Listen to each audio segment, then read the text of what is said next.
Hey, where are you guys? What do you mean rotate my what? Which device they want us to rotate? Are we live? We're live. Oh, what the hell? We're good.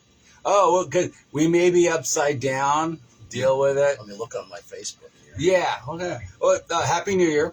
Happy New Year, Bill. You know, you guys. I got my buddy Keith Fraser. Oh, we're sideways. There. We're sideways. Yes. How's that going to work out? Hold on. Let's work the technical bugs out. No, wrong way. Real time on the Book of Faces. Okay. Here. That means I have to go this way. Oh, what's this? What's this button here? We're like, oh, wait a minute. No, I don't invite anybody. The other way. So if I do this, are we going to all fit? Just still like that. Wow. Well, refresh. Oh, yeah.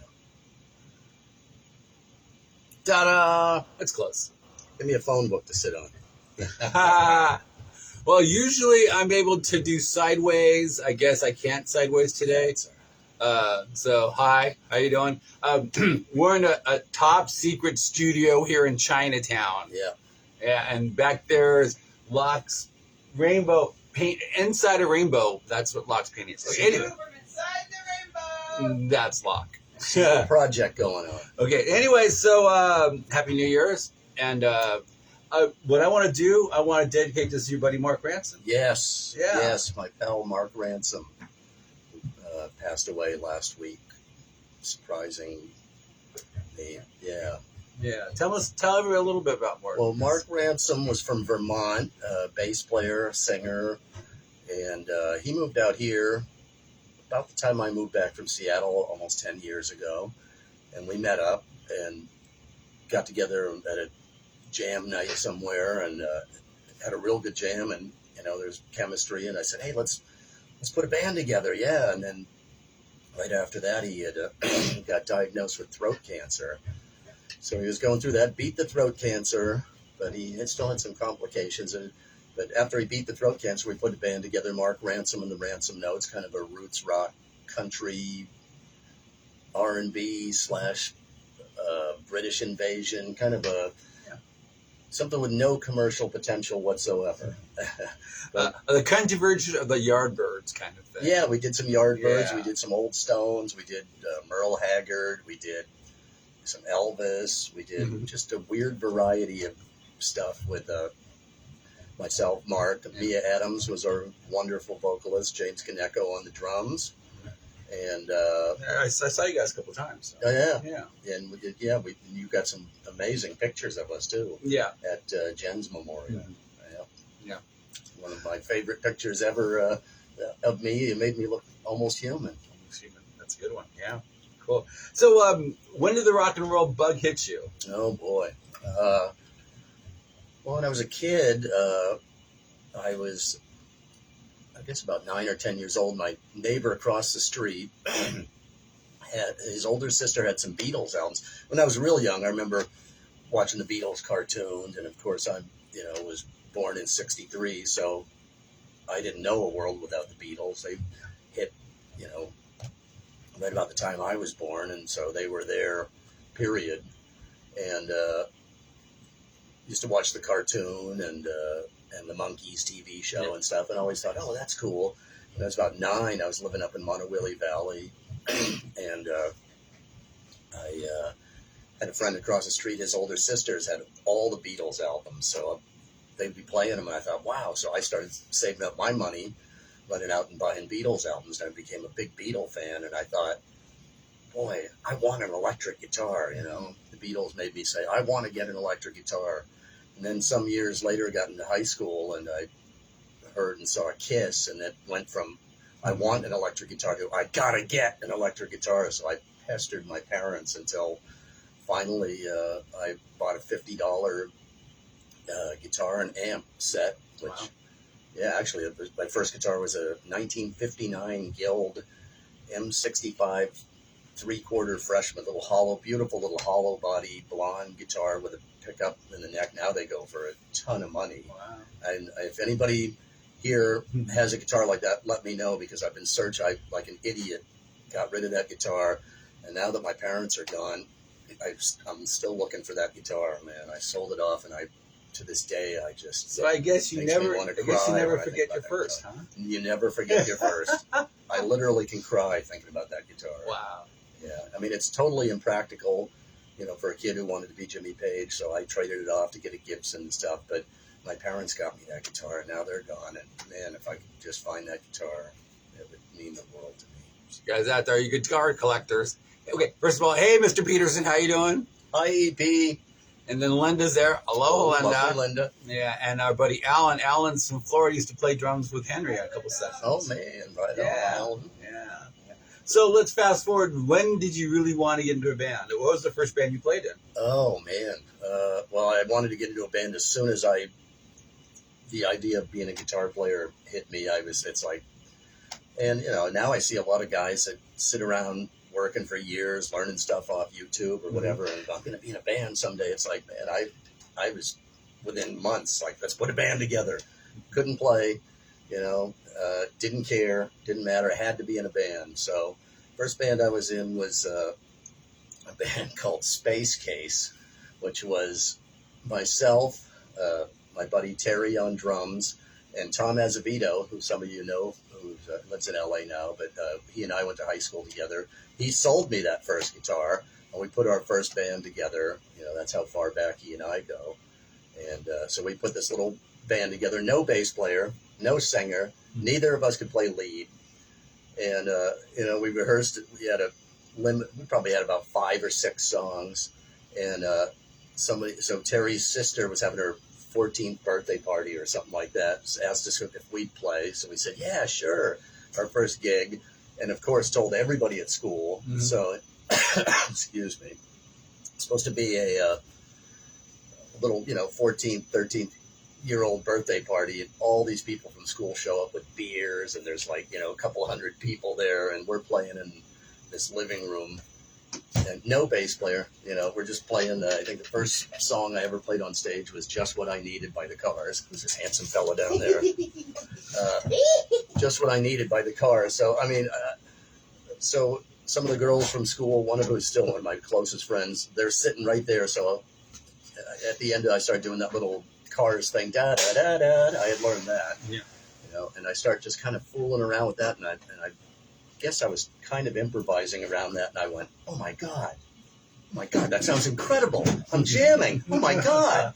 And so I start rocking it up. It probably sounded like the worst thing you've ever heard, but I thought it was amazing. Look down, thinking, these girls are sitting right there. I look down and they had the most bored look on their face. And I remember vividly thinking, why aren't they freaking out? Why aren't they freaking out? And that's when I realized, Bill, there's a little more to it than just holding the guitar. They're still not freaking out. So let's get your first real band then. Oh, okay. That wasn't real? No. I guess I had not too long of that first band I had was another high school band. We were a bit better than that. Same drummer. This here in town? No, in Kailua. I grew up in Kailua. Yeah. And so I think our first real gig was playing the high school dance for $150, and then sometime after that, I had another band that ended up going after high school, and then we started doing the military circuit back when there was a big military circuit here. Every military base would have a band every weekend, so every weekend we'd be playing a new, different military club all across the island. Some, Kaneohe Marine Base, big giant room there, huge room. And then the next weekend we'd be playing up in some radar station up in the mountains of Lualua with a room about the size of this, but every weekend was a military club, and we were doing, Judas Priest and Deep Purple and just kind of a wide variety of the Kinks, whatever, just kind of classic rock. Or what was your guitar setup like back then? Oh, back then, I think I had an Ibanez Artist through a 100-watt Fender Bassman head and cabinet with a little MXR Distortion Plus, the yellow, mustard yellow box. Yeah. And so, and I have a recording of us playing on the KTUH radio station. Oh, really? It's so bad. But It's so bad. It's still an archival. That's cool. It was fun. Yeah. Actually, I take that. That's the predecessor to that band. That band, when we started playing the military circuit, it was me and Rob Sweet, Steve Souza on drums, and then Robbie Littlejohn, who passed away a few years ago, was our singer. And we played, that was our military circuit band. And man, we played every weekend, different military base. And back then, there was the military had a huge budget. So, I mean, you'd go, some nights you'd play Pearl Harbor, and there'd be nobody in the place. All right, here's your $300, boys. Wow. It was, and you always got paid, and paid well for the time, and didn't matter. The military had a big budget; they didn't care. If they didn't spend it, they didn't get it next year. So let's hire a band. If anybody shows up, great. If not, that's just. I don't think there's a military circuit anymore. I don't think that happens anymore. Yeah. I don't think they have the budget, and I think maybe the younger military guys aren't really into live rock, or Could be. What do you guys think about there? Next, hold on. Go ahead, Locke. Oh, okay. I gotta go. Pop in and say hello. Oh, Yeah. huh? Oh, hi. Welcome to Chinatown. Welcome to Chinatown. That's the name of the painting. Did you guys sign it yet? You're gonna do this? We signed it. Yeah. Do you do it on air? No. Nah. Point at the things on air so that people can see. There you go. Why can't I see anything? when you I auction don't it have my off. glasses on. I had to put the green pen. And I'm Yeah. next to Andy, of course. Oh, heck Oh, yeah. Yeah. Yeah, man, this thing is wild, and this thing you guys are doing is wild, and I love it. And I have to go because I'm in the middle of I'm literally in the middle of a music video production thing right now, and then I just did a sound design thing. When you leave, just like lock the thing. When it when you leave, throw the bolt back, and it'll lock after 30 seconds automatic. So anyway. Have fun. Love you guys. Thanks, See you Locke. later. Bye. Lock Lynch. Mr. Locke Lynch, That's right. the new mayor of Chinatown. The- Sorry, Andy. The Lock Lynch. Yeah. Yep. So, as you progressed in your playing, did your equipment get? Did I progress? My equipment has progressed. I don't know if my playing has progressed any. Yeah. Well, the Ibanez Artist at that time was pretty desirable guitar. That was like the double cutaway. It was kind of like a double cutaway Les Paul type deal. Before that, my first guitar, I had a couple of like Les Paul copies and such, and then I traded that and that old Guild of mine for a Gibson Melody Maker, 60s Gibson Melody Maker, which again sold off like a dummy. But I found another one in Seattle, so I got one of those, and I got rid of that. I ended up getting an Explorer, 70s Explorer with a repaired headstock, and then sold that and bought the Ibanez Artist, which was kind of a double cutaway Les Paul type deal. Those were pretty hot stuff at the time.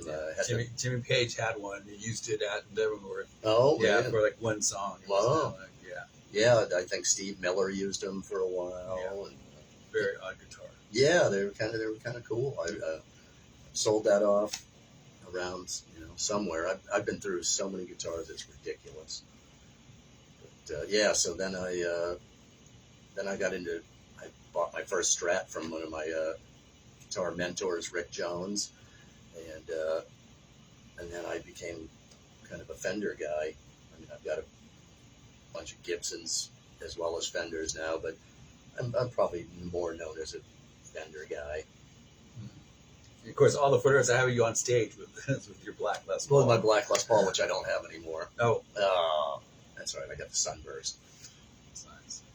Yeah. So, did you do any recordings? Like, do you have any CDs, albums out where you I bands have no got to? CDs. Okay. Well, I mean, I've Yeah. played on other people's stuff. Yeah, because you were all of a sudden. I guess you went to the military then, right? Yeah, and when I was 21, I went in the military, went to the Air Force, went to Japan. Yeah. Had a band over there, and we played a lot in Japan, and on bass, and then off bass, some of the off bass clubs, and that was a blast. God, I wish I could go back. Had some of the best times of my life there, and that band, we started writing some of our own stuff, and then we did little recording on a little cassette 8-track. I've got the recordings somewhere. I would probably cringe to hear them, but.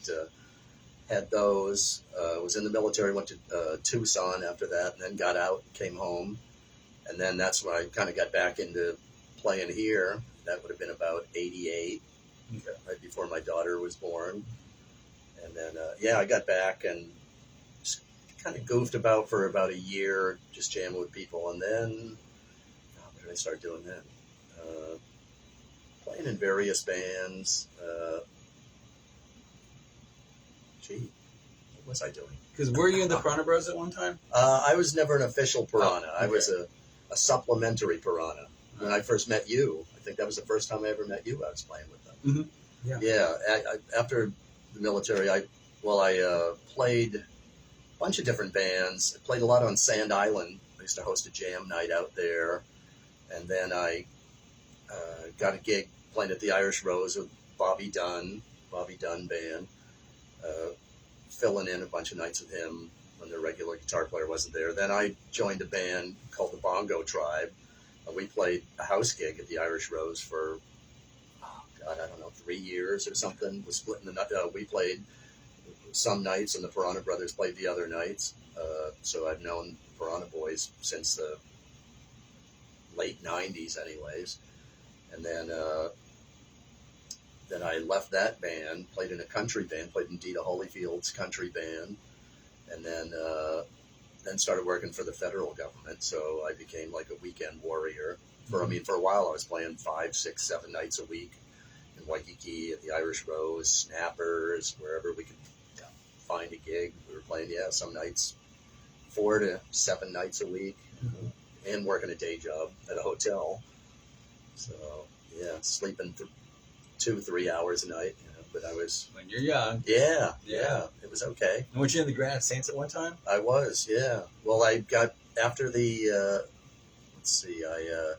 after the Irish Rose.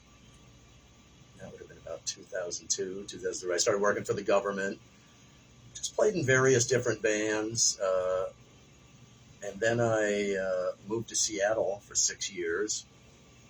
Played in a lot of blues bands in Seattle. It was a real good blues scene in Seattle, and I loved playing blues. So I didn't really play in a lot of rock bands up there, mostly blues bands. Played with the Mary McPage band up there, and we played a bunch of good blues clubs there. And then came back home after 6 years in Seattle, transferred with my job. And then when I got back, but right about the time I first got back, I would play with the Piranha Brothers when Steve Inglis had other gigs. So I was their fill-in guy. And I think that was the first time we ever met, was at Moose's. Yeah. When you came in with Lonnie. Yeah. Ed. Yeah. Yeah. Bless his soul. God bless him. Yeah. And who I knew because his cousin was my girlfriend many, many years ago. And I don't know how you met her, from the Bay Area. Were you guys buddies? No, actually, I moved here, and one of our mutual friends, Regent St. Clair from a band called Classic Black, they went to school, and then somehow Regent found out I was moving here, and he said, "You got to talk to my friend." Called him Chud, Chinese Hawaiian underrated drummer. And then I don't know how he got my phone number. We started talking, and it's like we're long lost cousins. Yeah. I mean, he played in various bands everywhere. His dad was a big concert goer. He saw Aerosmith here when he was a kid, and I don't know what else. And and Uncle Wendy, his dad. Yeah. Like I said, his cousin was my girlfriend for a while. We broke up, but I stayed really close with her family, and still am to this day. Yeah. And so that's how I got to know him. And his dad, I knew his dad. But he was living on the mainland, so I'd only see him periodically when he'd come to visit. And then I think I was playing at Moose's with the Piranha Brothers, and you guys came in, and that was the first time I met my beloved pal Bill. Yeah, I know. Ed's he'd always call me up like, "Okay, I'll be in town." I said, "Well, I'll block out time. We just hang out and just talk about music and what's going on and stuff like that, and what he was doing up there, because he had a band going on, and his adopted son did the skateboards and stuff, and then we just hang out. We'd see whatever we can see. Always see Capono, or then you guys were playing, because he was a big Piranha Brothers fan too. It was his dad who was a big Piranha Brothers fan as well. Uncle Wendy. Yeah, that was just kind of neat. So music does a lot of things for you. Indeed. Yeah. In both ways. Yeah. No, it's all been good. Well, mostly. Yeah. Okay. Well, just keep on geeking out. What's your number one guitar right now? Oh, Because it's all about being a geek and guitar player. I- Know what you gotta have. And Yeah, my number one guitar is a vintage Strat that I have that a dear friend of mine, Tom, enabled me to get, and that's my number one guitar. Yeah. And I take that out and I play it occasionally, depending where.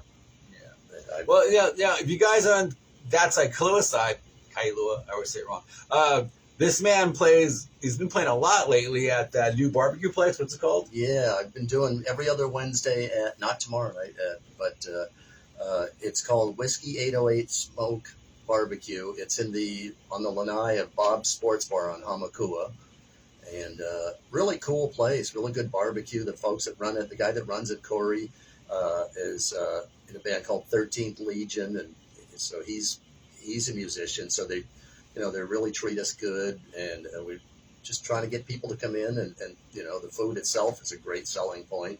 And so we play there about every other Wednesday from 6 to 8 in Kailua, a nice early gig. So if you go, oh man, I don't want to go out. Hey, we're out of there by 8, and it's 2 blocks from my house, so I love it. And a really cool place. We just play out on the lanai, and the band I'm playing with now is East End Renovators, kind of a classic rock band, doing Doobie Brothers, Clapton, Tom Petty, just kind of straight ahead classic rock stuff. Yeah. And then do you still do that gig with JP? I do. Every Saturday night I'm doing a duo with JP Smoke Train. It's like the godfather of the blues here in Hawaii. We had a full band, we had a real good young drummer, Trey, really good, and he moved back to the mainland, so JP and I are just kind of doing a duo with backing tracks right now. But it's been a lot of fun. I love playing with him, man. I've learned so much from him. Yeah. 'Cause I love playing blues, and if you're going to play blues here, he's the guy to do it with. Yeah. When B.B. King would tour here, the story is B.B. would call him up and get the backing band. Yeah. And then, he opened for BB, the backing band, he would be with BB's backing band sometimes. I don't know if JP did that. I know he opened for him. Yeah. I thought he told me about that. Yeah. I know he opened for him. Yeah. And then he walked over one day. He's like, that kid, Rod Ortiz too? I was teaching him to play guitar. Yeah. But he's a cornerstone. He's amazing. Oh yeah. Yeah. Yeah. Just a wonderful guy, man. Vietnam veteran, and just he takes his music real seriously. Sometimes he can be intense. Yeah. But man, he's the sweetest guy in the world. Just amazing soul. Yeah. And I've been playing with him. God, I don't know, 25 years off Wow. and on. Yeah.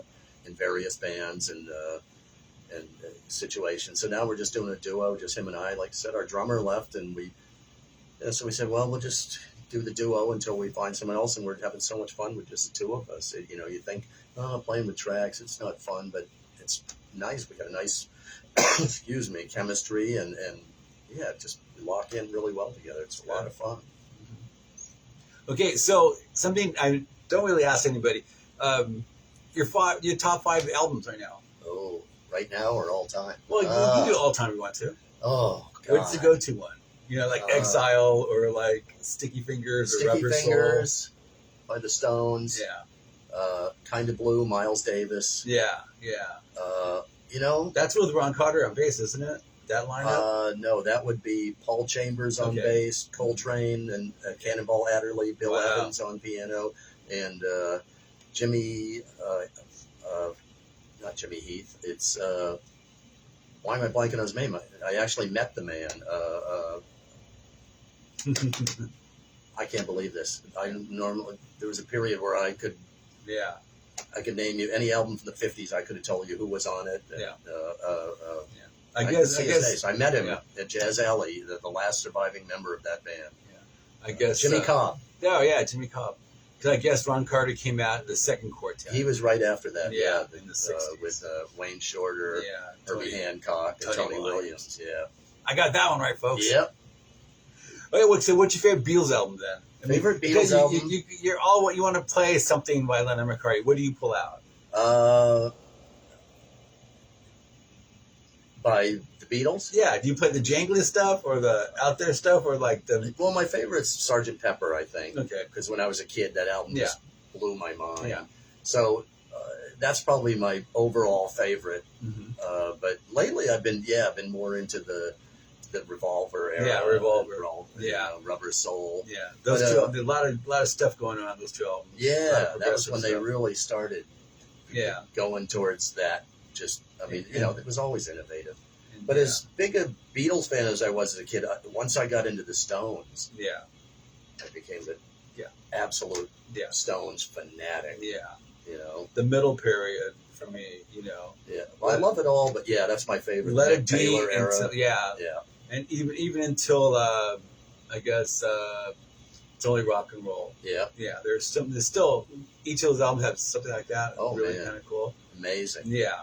Well, yeah. my favorite too, are oddly enough, my first favorite is Sticky Fingers. My second is Tattoo You, Mhm. which is the Ronnie Wood era. That Yeah. came out when I just graduated high school. And that album, Yeah, I saw that cool. summer was that was the album of the summer, and I had just graduated, and I was already a huge Stones fan. It was just like that, Yeah, especially side two, yeah. so underrated. all Everybody, the all Keith the stuff hits, on there. Yeah, yeah, all the hits on side one, but side two is like an R&B album. Yeah. You know, Yeah. amazing. Yeah. Worried About You, Tops, Yeah. you know, Heaven. Oh Mhm. man, Yeah, the whole thing. just listened to it the other day. Yeah, yeah. Thank God for CDs. Like couldn't stand vinyls. I'd always get skipped to that I'm the point. same way. Yeah, I don't have space. I don't have room for records. Yeah.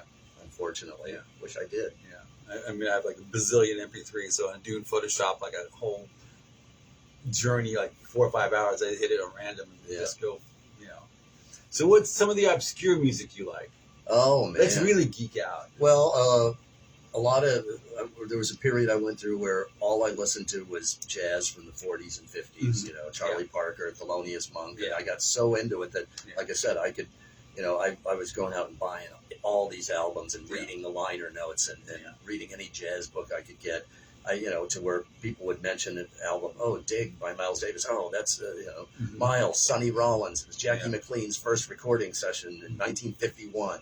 And Charlie Parker was actually in the studio and they recorded, and Jackie was all nervous, and you know, and That's Walter pretty cool. Bishop on piano, Art Blakey on drums. Yeah. You know, I mean, I could name you who was on it, when it came out. You know, and so I went full bore down that rabbit hole for a long time, and that was great because listening to all that stuff changed my playing. It might not have been for the better, but you know, that's debatable. That middle period jazz thing, I think, for me, until '73, Sonny Rollins had Sunflower was the last good jazz album. Yeah. Then you get Weather Report, Inspired Right. Gyro. Sorry, G-Man, but mine was the middle period, like late '50s, early '60s Right, jazz. right. And it was like the Cal Jaders, the Wes Montgomerys, Yeah. the Kenny Burrells. Yeah, Montgomery. I mean, Wes had That's my man. yeah, it has a certain tone, a little style. No one could even finger. The best sound. Yeah, and just the warmest sound. and just amazing. different finger pick, you know. Yeah. And you just like, yeah, Well, the thing about Wes is, even no matter how complicated the song, yeah, he always had that bluesy, warm Yeah. feel in it. yeah, you as know? that guitar. Yeah, Yeah. It just sounded like a big warm pool of water. Yeah. You know. And then towards when you knew all this stuff, and then fast forward to the '80s or whatever, you would hear that's that soul, that's Montgomery sound. Henry Capono has a little passage on "Island in My Heart," and that's straight off ripped off Wes Montgomery. Yep. Just that jazz kind of picking, and that was cool. Yeah. Yeah, Yeah. Wes is my favorite of the jazz Yeah. guitar players. yeah, yeah. And then he would just the whole A&M Creed Taylor period, because Creed Taylor, that's what really got me into photography, because Creed Taylor would have those weird Pete Turner album covers. Right. The Stanley Turrentine. Yeah, Sugar. With Yeah. with the tongue. And, Yeah, and that, and then Road Song. Oh, yeah. Just that white fence with the yeah. And so that really got my because Pete Turner turned out to be one of my inspirations, being a photographer. Yeah. Yeah, of course the rock and rollers did it first. It was Right. like the guy from Deep Purple, Finny Costello, and then Hypnosis. And, all that stuff. Yeah, and the Jim Marshalls and Henry Diltz. And, hey Henry, I know you're out there someplace. So like, how do you listen to music nowadays? Because I'm a CD guy. because things change. Yeah. I mean, when I go home, I have an MP3 on my iMacs. If I'm on the bus or going someplace, I have my earbuds on with my Yeah. phone. Yeah. I'm a CD guy, but even though actually I don't even have a CD player in the house, it's in my car, so I listen to. At home, it's all YouTube. I don't do the Spotify thing. I'm like a dinosaur, man. I don't do the Spotify thing. Yeah. I go. You can find just about anything on YouTube, anyways. Yeah. Unfortunately, you can find a lot of commercials, but yeah, I'm a total YouTube junkie. So subscribe to my YouTube channel. It's Photos by Bill Hale. yes. Yeah, I'm not that kind of guy. I mean, I'll post things up, but I'll never like smash the like button and subscribe. It's like if it happens, it happens, and it's Right. just all our interviews end up No there pandering anyway. when it comes to Bill. No. Even on You like it, you like it. Yeah, even on my webpage, photosbybill.com. It just to show what's going on and stuff like that. Yeah, the way because I remember being a kid, right? All you had is albums. Yep. I know. was a record guy, man. Yeah. And I just Were you that neat guy had everything organized? No, I wasn't. I was not. I mean, they were in good shape. Yeah. I always put them back, but no, they'd be organized for a while and then they weren't. Yeah. And then eventually after moving and so many times, it's like, man, I can't bring all these out. So I have a handful of albums now, either stuff that you can't get, local albums, local band albums that you can't get on CD, or a few albums I've got, like I got my Robin Trower autographed album. I'm holding on to that one, and a few Hendrix albums that you couldn't get anymore. Yeah. I had some fairly rare Beatle albums I sold a while back, over the Hungry Year. I was, so most of my friends, hello Stradansky, John and I wrote the magazine together, and he had the fucking collection of hell, all in the Ziploc plastic bag, all alphabetical order by release date and stuff. Yeah. And every year we had to have a filing party because all the new releases at the end, you had to file them all in. Right. Yeah. And so that was, and my collection was organized too, that I couldn't stand not having. Mine was fairly organized. Yeah. I just didn't like albums because 15 minutes, right? And then like, what are you doing? Well, I'm going to stop and turn wait, hello Clayton, how you doing? Hi, Christine, my cousin out there. Oh, everybody's there. Say hi. And Brian's out there. Brian. Oh, Boogie. Hey, we got to talk. I got some space open, Boogie. Oh, so, yeah, we Boogie on. we were, and then he had an emergency gig. Yeah, he got the Shorefire gig. Yeah, big star. Yeah. Well, good for him. Speaking of which, did you get into Big Star? Was that one? No, I have their CD in the car right now. I liked it okay, but I didn't really fall into the cult. Yeah, I do once in a while get into that. And just the twangy guitar they had. And I'm trying to figure out why Lester Bang loved that band so much. So they were the darlings. Yeah. I want to be a critic's darling. I want to be someone's darling. Anyone. So that was a cult band. Yeah, you're right. It was a cult thing like that. The Burrito Brothers kind of sometimes once in a while. Yep. I'm the Burrito Brothers. I like, but I love Graham Parsons. Man. Yeah. Unfortunately, didn't do many albums. Yeah, he did two, right? I think he did 2 albums, and I think one came out that's got some stuff that probably wasn't supposed. Yeah. But Graham Parsons, man, kills me. But I don't think he was in. It was in. How do you put it? Well, we have to see Clayton nowadays. I don't think he was in a mental space to do a lot of things. He was just a rock star. Up, man. Yeah, he's just a rock star. Yeah. Keith Richards gets away with it. Yeah. And then he lives to tell the tale. Right. Well, Graham wanted to hang with Keith. Yeah. That's not a good idea. There's a time. There's that band, Stones, everybody turned to be a junkie who hung around them. Yeah, everybody. You hear the story like this band. And same thing with Guns N' Roses. And that's why I never worked with them, because I would be so susceptible. Because everybody around them, became a junkie. Right. I mean, everybody. Yeah. So that's one of those things where, even though I saw them 3 times. Yeah. Yeah. The last time I saw them, the last lineup with the Open for Stones in L.A. Oh man. Yeah. Never saw him. Yeah. And then Axl comes out and says, "You'll never see us like this again," because I guess Steven Adler was using, and they're all supposed to be getting claimed, but supposedly. What, 6 years later? Yeah, I don't know. Allegedly. Yeah. Allegedly. Okay, bring it that. So you're living here. What was your best gig you ever saw here, or one of them? Oh man. 'Cause you must have saw a lot of things. You know, when I was a kid, we didn't have much money, so there's a lot of gigs I almost saw, like the Police at the UH Ballroom. Wow. But you know, I didn't have a car and didn't have much money. First concert I ever went to was Blue Oyster Cult at Andrews Amphitheater for $8. Well, the first concert I went to, I don't remember much about it. I remember the first song. I remember Godzilla, and then I remember the last song. And then went to one of the best I ever saw was the Summer Blowout with Molly Hatchet, Black Sabbath with Dio, and Blue Oyster Cult. You know, the next year was Ronnie Montrose and Gamma, Blue Oyster Cult in the second spot, and Heart as the headliner.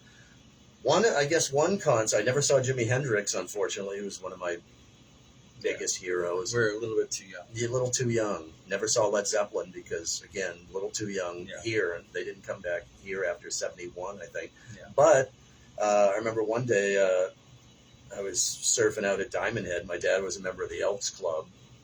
And I came in, and so I was going to sneak over to the park to have a cigar. And he said, "Oh, I heard there's a concert at the Shell." So I went over there, and I heard this strange, beautiful music. Climbed up the back fence, and it was Bob Marley and the Wailers. So that was pretty memorable. I just stood on the back fence and watched Bob Marley and the Wailers. I remember he was playing that brown Les Paul special that he played with the big the pickup switch selector around it. So yeah, I didn't see Jimi Hendrix, but I did see Bob Marley. And you know, today this was at the Shell, and what I recall, I don't even think it was full. I mean, now he'd sell out the stadium a month straight. Yeah, you that's know, 78 to to 79. That was 79. Yeah, the last thing he did on the May West Coast. 79, Yeah. I think. Yeah, because he got cancer towards the end, and he was doing the East Coast tour with the Commodores. Yeah. Back then. Yeah, I believe it May 79. Yeah. But yeah, so I did see Bob Marley and the Wailers. You know, finally got to see the Stones in '99 because I'm a Stones fanatic, so I went both nights to that. And then when I moved to Seattle, I was, you know, kind of made up for a lot of the concerts I didn't see when I was younger. Finally got to see my man Jeff Beck, and that was like devastating. Oh man, unbelievable. You know, it's like I'm a Beck fanatic, and I've got all these bootlegs, and I thought I'd heard him play everything he played. He played stuff I've never heard him play. Man, it was mind blowing. Yeah, he's definitely one of a kind. Yeah. And side note, we do have a guy named Robert Knight. Robert, yeah. he was grew up here, was a photographer here, and he actually convinced Tom Moffat to bring Zeppelin over. Yeah. And then he actually, that 1819, zipped over to saw him at the Whiskey. Wow. Yeah, but how Jeff Beck ties in, he has the best Jeff Beck photographs. I have a poster of that a friend of mine did. Yeah, and the Doc Martens with the handle like that. Yeah. That's a crazy. Oh, no, not that one. I have one from when he played here in 75. All right. Playing a Strat with the, you know, on the Blow by Blow tour. Yeah. It's the Robert Knight photo. That was a series that 98 Rock put out that my friend Sue McMonagle gave me. Yeah. Because she knows I'm a Jeff Beck devotee. Yeah. And it was a picture from the 75 concert here, the Blow by Blow tour, which of course I wasn't hip to that then.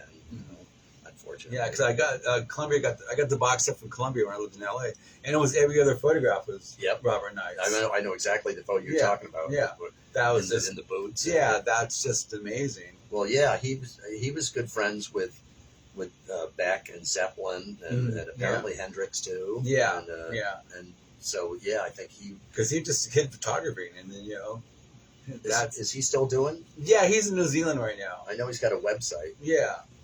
Didn't know if he'd been photo. I never met him. That was slightly before my time. Yeah, we the early days of MySpace and Facebook. Because of my work with Henry Capano, we would correspond back and forth and like tell Henry I said hi. Yeah. So I'm telling him, hey Robert, time to come back and hang out with us.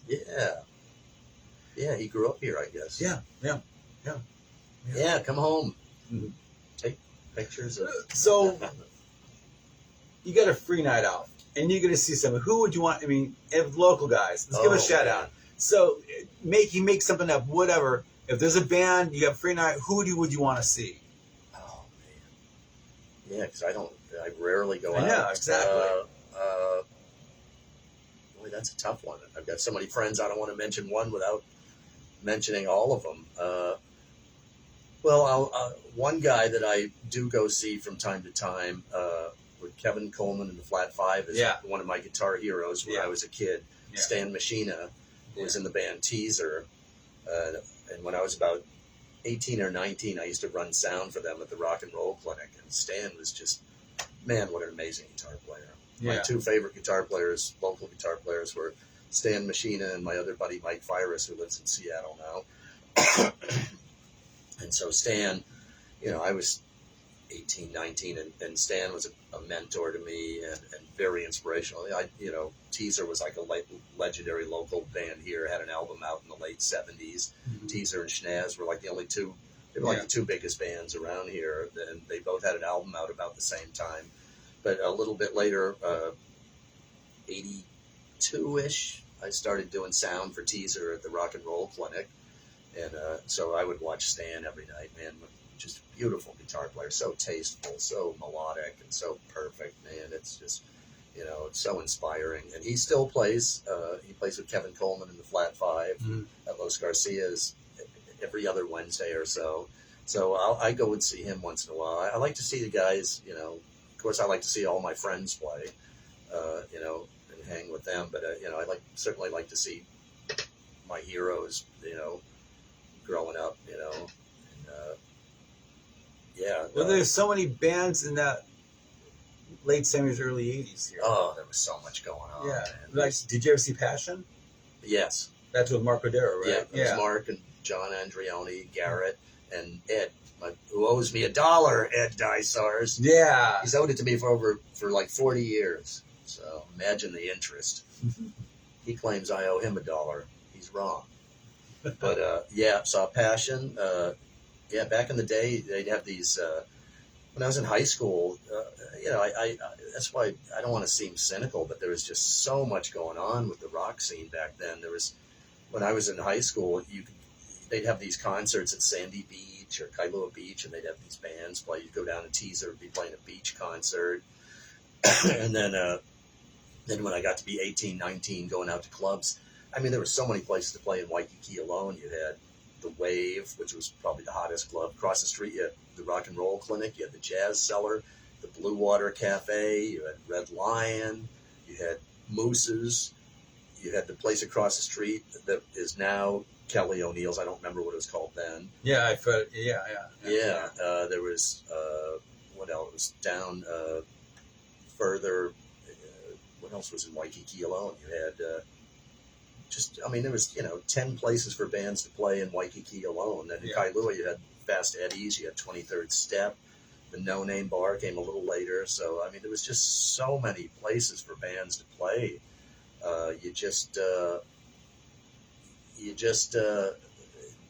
The opportunity's not like that. There's still things out there, but as we were talking about earlier, now it's mostly solos and duos and acoustic things. There's not many places for bands to play anymore. On a regular basis. You got, the Irish Rose still has bands, but it's every night's a different band. Like I was saying, when I was 18, 19, a band would be playing 5 nights a week in one place, and then you'd have the off night band. Or when I was playing at the Irish Rose in the 90s, we were playing 4 nights a week, and have a couple of nights off. As Brian says, the booze cruises, the military circuit. C5 was a little bit later, But so many places for bands to play now. It's just there's not much out there. We still got some good bands and stuff. It's just you got Anna Bananas. You got the Irish Bars, Anna Bananas, and O'Brien's. But Hawaiian Brian's. Hawaiian Brian's. Yeah. And then next door is happening, right? But it's usually it's more an event kind of thing. It is. For like going out and seeing just club bands. I think Shay's Cutting Edge plays out there, and back then, and there was just a ton of places for bands to play. It was mostly club rock stuff, danceable rock stuff, and whether it was classic, whatever was on the radio, really. And then and you still had original bands that were doing stuff, and they played more like an Anna Bananas, and you'd have like the Pagan Babies over there. That was kind of its own niche type of place, you know. But that place would be packed, man, on the weekends. Every weekend, that place was packed. Yeah. You had Moose's over by the university that had bands. Yeah. It's just it was just rock was happening in Hawaii in the late '70s, through the '80s into the '90s, and then it just started kind of dying off. Not too long before I moved to Seattle, I was just looking around going, where is there to play anymore? And so there's still stuff out there, and I don't want to come off as the back in my day old bitter old man, but even up to like 4 or 5 years ago, you had Rivals had stuff going on. Yeah. Gordon Biersch had stuff going on, and Rock Bottom. I think Rock Bottom's still there though. Yeah, I don't know what it's called now. Yeah. But but I mean, way back then there was a million places to play, and it just started getting less. And then when I moved to Seattle, it seemed like it was really coming down. Every time I'd come back, there'd be less and less. And then I moved back, and it seemed like it started getting a little bit better, you know. And then it seemed to get kind of dead. And then right before COVID, Toby and I went out one night, and it was kind of like, man, I don't think it's about the worst I've seen the rock scene. It was just nothing going on. Now it looks like it's getting a little better. Yeah. I've noticed it lately. Well, you've been out because, Friday nights a while ago was, they're all, like we see Jesse Sapio at Arnold's. Walk over, because he got done 8. We walked over to see Keith Batlin at that Mexican place. Then walk upstairs to see Tavana at the Hyatt Centric. Walk down to see Kamoelo at Yoko Cho's. And if we're still standing, we'd see Nick Gertzen over at with Master Roz. Right. That was like a Friday thing, but they were all acoustic. I mean, all solo by themselves except for Master Roz. Right, a lot of solo stuff. That's the thing. Yeah. There's still a lot of music going on, but a lot of it's solo sort of stuff. Yeah. And stomp, loopers and right, which is fine. Yeah, that's cool. But back then back then you had the solo stuff too. But there's a lot of places for bands. You don't. Bands these days don't quite have the opportunities they had back then to really play, 5 nights a week and just be playing till 4 in the morning and busting your guts, Hey Rex, where are you I at? miss that. Yeah, Rex would always come to Duke's on Sunday after playing with the Elephant. All bust up. Little Rex. Yeah. Yep. Yeah, I mean the Irish Rose used to Eric Peterson used to play there. Yeah. I used to go see Eric in the early '80s at 23rd Step. Another great musician. Guy could play any damn instrument really well. Yeah. Put a contract out on him if he wasn't such a sweetheart. Okay, and it is a tough question. Well, how do you look for new music, or how do you find new music? Is there music? Are you even interested in finding new music? I am. I'm not. I'm trying not to be the old guy that, back in my day, we had the best thing and nothing else is any good, because there's a lot of good new stuff. I find it on YouTube, really, if I find it. I don't go out and buy a lot of new stuff. I every now and then I'll buy, like, the Alabama Shakes. I bought their album. Was it Kings of Leon? They were so odd coming out on RCA, being totally original like that on RCA. It was just an enigma to have a band like that, and then let RCA let them develop into the monsters they became. Yeah, amazing. That doesn't happen anymore. No, it doesn't. It was, and then of course their own devices got to them, and the lead singer had a meltdown, and the band was kind of over after that. Oh, that sounds familiar. Because I had the meltdown. Sorry, it wasn't the lead singer. No, I mean, I do find some. Well, he's not new anymore, but when I was in Seattle, a guy that I found that I just totally, got into was Ryan Adams. Not Brian Adams, but Ryan Adams. I had always seen his albums. I thought, he looks like a cool rock and roll guy. And finally, I think I borrowed one of his albums from the library and put on the first song. And it was the Easy Tiger album. Yeah. First song, I said, that's cool. Nice song. And second song knocked me on my ass. A song called 2 by Ryan Adams. Mm-hmm. And man, I just went, whoa. And I got totally into Ryan Adams. The weird thing about him is he put out a new album, like, it was almost like he was on schedule like the Beatles every 6 months. And some of his albums I hated, I wouldn't like them at all. And then the next album would just devastate me, Once, he had, for me, it's kind of lukewarm because there's a whole group of those guys like Butch Walker and people like that. And all of a sudden, once in a while, they'll have this gem rock and roller. Right. And then we have to sit through all that stuff to find it. So, yeah. I mean, but something like that. I mean, somehow, thanks to the internet, certain things cross my desktop, and I'll get pissed off because, like, I didn't know this band. A band called Starbenders. They're from Atlanta. I've seen their videos, and they're just blowing it up. And then all of a sudden, there's like 5-6 other Alice Cooper glam bands like that just doing stuff. I call that like new classic rock. These people like Dirty Honey and bands like that are kind of like that 70s dirty, straight up guitar rock. I like those bands. Black Cherry Smoke or whatever. There's a couple Blackberry bands. Smoke, There's a couple of bands like that. That really Rival Sons probably the best of all of them. And they just filter. So I like to have new stuff, and I like to go back to the old stuff because it has to balance out for me for being the journalist that I always am. Right. So, but it's once in a while, like, then you go back and you discover something again. Right. Yeah, so like it is Revolver lately, and just little nuances that John Lennon did in the studio, and like little feedbacks here and there, and then and Ringo's drumming just always Tomorrow Never Knows. Yeah, it's stuff like that, and then I go off on those wild tangents and try to find cover tunes. People are covering those songs. There's a band called Love Spit Love, which is actually a psychedelic first, and they covered that for a stupid teenage witch movie kind of thing. But it was great, the whole psychedelic kind of thing updated. So I mean, I do seek out some new music. What I do find is I go back and find stuff that's new to me, stuff I missed the first time, like Graham Parsons and Merle Haggard. And I mean, I went to this phase where all I listened to, I didn't even listen to, I was playing in bands, that was like during the Irish Rose era where I was playing all the time. But I didn't listen to any rock. All I listened to was straight ahead jazz for years. And then, and just got totally into that world for a while. And then, and then I moved to Seattle and I started getting back into my rock, pulling out my Led Zeppelin albums, going, man, I haven't listened to this in a while, and it just devastates me still.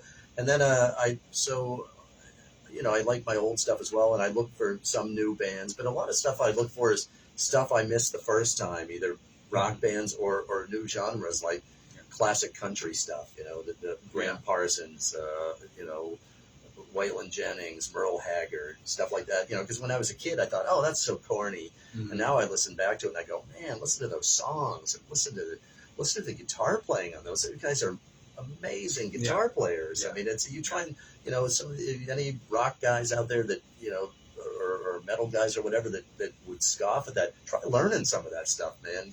Bending those 2 and 3 string bends in tune, just mind blowing stuff. Amazing.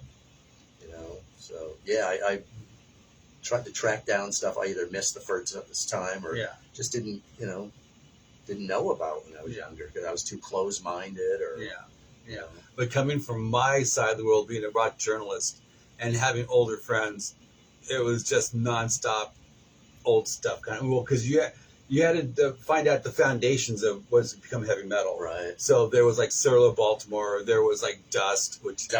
Yeah, I mean. Marky Ramone. Yeah, exactly. With Mark Bell, Eric, Ricky Wise turned out to be the first producer for Kiss. Yeah. And then Kenny Aronson, who played bass for everybody. He came in the Irish Rose when I played there. Yeah, he played bass for everybody. Yeah. I snuck in backstage when they played here with the Yardbirds. Wow. We geeked out for half an hour until McCarty goes, he was amazed I even knew who he was. I said, he told me the story how he auditioned for the Stones. So I was like sitting there hanging on every word. So it's good. Okay, man. So what's in the future? What do you want to do? What are you thinking about doing? Don't give any big secrets away. Oh, I don't have any secrets. That's why when you asked me to do this, I'm like, I have nothing to say. I have nothing to promote. No, but that's not promoting. We get to geek out for half an hour. So I mean, how many? The common denominator is how many. I'll see you, right? We got like 10 minutes, baby, right? All right. And that's it. You got to play or going home or whatever, right? Or something else. We get to geek out until we get tired of it. Until the people start dropping off the screen. Yeah, but it's fun though, And then so to me, it's like you were always on the radar because you're always a good pal. So I'm trying. How many people I can do this with? I mean, it's continuous. It's good, but getting people in and just geeking out about what we, our qualities or whatever, the music, And I'm not a guitar player, but I know enough about guitars to geek out on. Yeah, you sure do. So that's You've seen it all, baby. just about, and I know about this and know about that. So because I'm not a frustrated, I love being a photographer, love being a journalist, and I like that line where I can do both, kind of thing. Well, I'm a frustrated guitarist. Every time I pick up the instrument. Yeah. Okay, so one more time, because your side of the island is very important, and it's starting to have a new scene crop There's up. stuff going on. Yeah, the barbecue place over there. It's been a lot of fun. It's an early gig, and all the Kailua gigs are early. Yeah. When Tavana plays Cafe Kopi, I think it's over at 8:30 kind of thing. Yeah. I think that town still rolls up at 10. Yeah, right? it didn't used to, man. Yeah. Kailua used to rock back in the day. I mean, when I was, here we go back in my day. The way I say it now is, in the old day, now Kailua is a madhouse during the day, and it's like a retirement community at night. Back in the old days, it was quiet during the day, and it rocked at night. I mean, my high school bands, we'd be playing to 400 people in someone's backyard, just massive parties, just insane. My graduation party, we had 300 people on my front lawn spilled out into the street. The cops came with paddy wagons. My mom almost got arrested. She's on the mic telling off the HPD. She'd had a few. Was telling off HPD, for ruining my party, and they knew her because she worked at Sizzler. So they're like, "All right, Barb, go back in the house, and break it up." Paddy wagons, literally. We just played wild. Kailua used to go off, man. You had the 23rd step that stayed open till 4 in the morning. Yikes. Man. It was, and they had live music 6 nights a week over there in Kailua. Now, like you said, everything's kind of rolling up by 10. You got, Board Riders stays open, but they haven't been having live music. Yeah, I haven't really seen anything. Yeah. Yeah. So it's And been, the pub over there used to have music. I don't Yeah. think, And, so. now it's been these kind of early evening. I'm Yeah. playing with JP from 6 to 8 every Saturday night at Los Garcias, 6 to 8. And then the barbecue place is another 6 to 8 gig. And that's been turning out really well. They've been really supporting live music. I did a gig a couple months ago with Mike Piranha, the legend, Mark Caldera, and Alan Okuye, and we just did like a acoustic electric kind of thing. Mark playing percussion, Alan keyboards, and Mike playing acoustic guitar, and me making a bunch of noisy little solos in the background.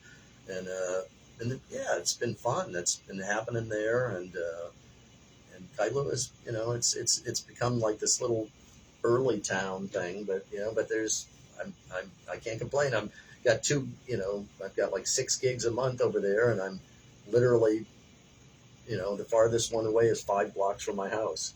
I could wheel my stuff there. Yeah. I won't, but I could. Well, say hi to somebody if you want to. Oh, let's see who's out there.